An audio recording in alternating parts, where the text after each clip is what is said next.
Boa noite, gente. Eu achei melhor a gente continuar com exercícios resolvidos antes de eu passar uma outra atividade, né? Então, vamos fazer mais um pouco de aula de resolução de exercícios e depois, posteriormente, eu passo uma atividade para vocês.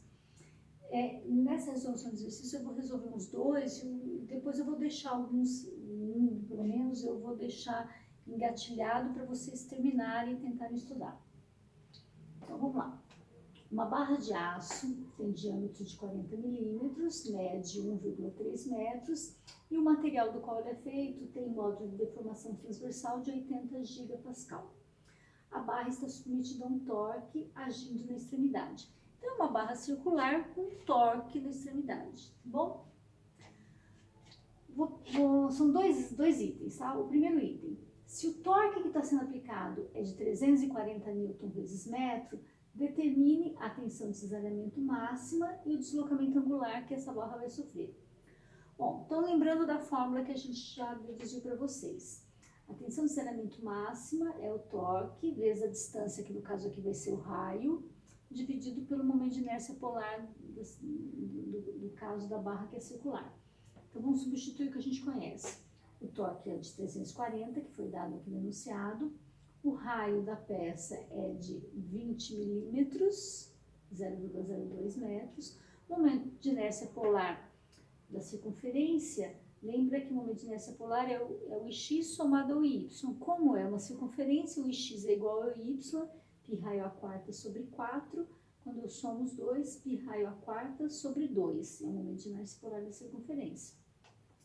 Então, substituindo aqui o raio a quarta sobre 2, resolve essa expressão, vocês vão achar que a tensão de cisalhamento máxima é 27,06 megapascal. Esse número vai dar bem maior, né? Porque como a gente está trabalhando em newton, em metro, a resposta vai sair em pascal. Aí dá um número bem grande, eu dividi por 1 milhão e expressei o valor da tensão em megapascal.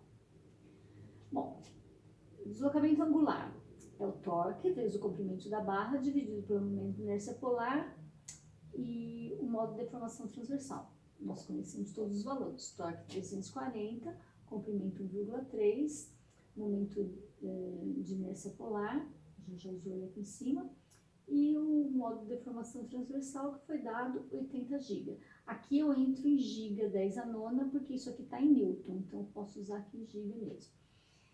O deslocamento angular, ele vai ser expresso em radianos, tá? Então, esse valor aqui vai dar 2,198 vezes 10 a menos 2 radianos. Vocês podem fazer uma regrinha de 3 para achar quanto vale em graus, no caso 1,26 grau, tá? Item B. Se a tensão admissível é de 42 megapascal e o deslocamento angular máximo permitido é de 2,5 graus, determine qual é o torque máximo. Bom, aqui são duas verificações. A gente tem que verificar a tensão, que foi dado 42 limitante, e o deslocamento angular, que é de 2,5. Então, vamos fazer essas verificações separadamente. Primeiro, eu utilizo a fórmula da tensão, que é essa daqui, tá? Então, a tensão eu tenho, que é o 42, o torque é o que eu quero, o raio continua sendo o mesmo, 20 milímetros, momento de inércia polar a mesma coisa, que raio a quarta sobre 4. Desenvolve essa expressão, você acha um torque de 527,79, 527,8. Aí eu faço uma outra verificação impondo o deslocamento angular de 2,5. Aqui eu fiz a mesma regrinha de 3, só que eu coloquei aqui, em vez de 180, 2,5, e aí eu transformo esse valor em grau em radianos. Ele vai ser 2,5 π dividido por 180. O torque é o que eu quero, essa forma que a gente está usando agora, tá? O torque é o que eu quero, o comprimento 1,3, JG são os mesmos valores que a gente já vinha usando. Com isso, você acha um torque de 674,84. Isso quando a gente impõe o deslocamento angular. Então, veja, para que a tensão de cisalhamento não seja ultrapassada, o torque máximo é de 527. Para que o deslocamento angular não seja ultrapassado, torque máximo 674. Então, qual é a resposta a esse exercício? Torque máximo 527, porque se você aplicar o 674, você vai ter o ângulo de 2,5, mas a sua tensão de isolamento vai ser maior, né? Porque com 527 você já chega nos 42, com 674 você vai chegar numa tensão maior ainda.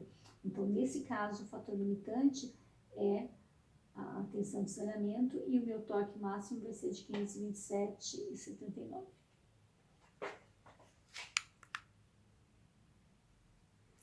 Olha, aqui nós temos outro exercício. Um eixo de aço deve ser fabricado com uma barra circular maciça ou com um tubo circular, no caso um tubo vazado. Nós temos essas duas opções. O eixo deve transmitir um torque de 1.200 Nm vezes metro sem exceder a tensão de cisalhamento de 40 MPa. O módulo de deformação transversal é 78 GPa. Ele quer saber qual é o diâmetro da barra maciça, caso a opção do eixo seja feita com barra maciça. Esse é o item A, tá? Então, aí a aplicação direta da fórmula da tensão de cisalhamento, em função do torque. A tensão de cisalhamento é 40, o torque que vai ser transmitido é de 1.200, e aí, no caso aqui, o valor máximo é o valor, a distância medida a partir do centro da peça até a extremidade, então essa distância aqui vai ser o raio. E o momento de inércia polar é π raio a quarta sobre 2. Aí é uma questão de você isolar só o valor do C, né, que é o raio. Aqui eu cancelei esse C com C a quarta, sobre um C ao cubo aqui, mandei esse C ao cubo para cima, desci o 40, fiz essa conta, vou achar que C ao cubo é 1,91 vezes 10 a menos 5, extraio a raiz cúbica, eu acho um C de 26,73 milímetros. Então, esse deveria ser o raio do meu eixo. Aí aqui eu multipliquei por 2 é o diâmetro. Aqui é 53,5, gente. Não sei o que tá aqui. Peraí.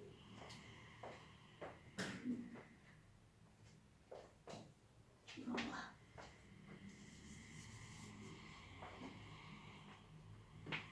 26,73 vezes 53,46, né?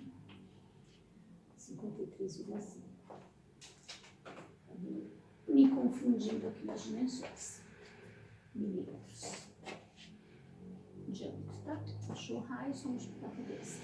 Bom, no item B, ele pergunta qual é o diâmetro externo se a espessura do tubo for 1/10 desse diâmetro. Então, é uma condição de que a espessura do tubo está vinculada a esse diâmetro externo, 1/10 dele, e ele quer saber quanto é esse diâmetro externo. Então, é um tubo, tem um diâmetro interno que eu chamo de D1, tem um diâmetro externo que eu estou chamando de D2, tá? E a espessura do tubo, D2 sobre 10. Muito bem, então aqui é mais um problema de vocês poderem determinar. A dificuldade desse item B é simplesmente determinar o momento de inércia polar. Então vamos lá. O raio 1, que é o raio interno da parte vazada, é o raio externo menos a espessura do tubo, correto? Então, ó, esse raio interno é o raio externo menos essa espessura do tubo.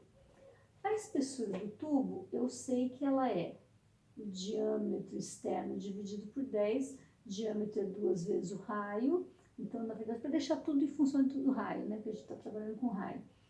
Então, aqui eu substituo o diâmetro por 2 vezes o raio, simplifiquei aqui, então, o raio externo vai ser, perdão, o raio interno vai ser o raio externo menos o raio externo sobre 5, que é quanto dá essa parcela aqui. Aí eu fiz essa operação, achei 4/5 de raio externo. O que esse 2 está dando aqui? Perdão, esse quadrado aqui não. Doidei aqui, tá? Então, é 4/5 do raio externo, que é esse raio 2. Muito bem, então vamos aplicar a fórmula agora do momento de inércia polar. Então, o momento de inércia polar, como a seção é vazada, eu faço o momento de inércia polar da peça de diâmetro externo e subtraio aquela parte vazada que é o interno. Então, eu vou fazer a forma do momento de inércia polar é π raio a quarta sobre 2. Então, eu faço π sobre 2 raio externo a quarta menos raio interno a quarta. Tiro a parte maciça, considero um círculo maciço e desconto esse círculo interno vazado aqui. Bom, aí é só resolver isso aqui substituindo o raio interno por 4/5 de raio externo. Tá? 4/5 é 0,8. Então, eu coloquei aqui raio externo a quarta menos 0,8 do raio externo, que é o que a gente acabou de achar aqui, né? Que o R1 é isso aqui. Então, substituir tudo isso aqui a quarta. Então, cuidado na hora de fazer essas substituições, porque é raio externo a quarta menos raio interno a quarta. Então, tudo isso aqui vai ser a quarta. Aí, quando eu realizo essa operação, eu vou achar que o momento de inércia polar é 0,927 do raio externo a quarta. Bom, achou isso aqui, aí é só fazer a aplicação direta da fórmula.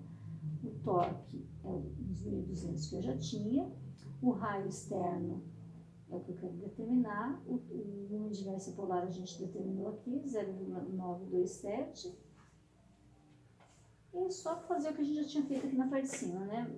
Isolei o raio externo aqui para cá, resolvo, tiro a raiz cúbica, eu acho o raio externo de 31,87 milímetros, multiplico por 2, eu acho que o diâmetro é de 63,74.